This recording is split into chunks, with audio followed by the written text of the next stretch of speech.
Kung hangalin ka sana, ikaw ay di nag-iisa't karamay siya.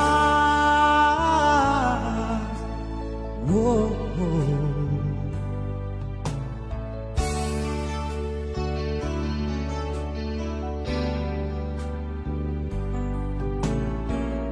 Ang ibon sa kaparangan, minsan may di kinaligdan, higit kanyang minamahal.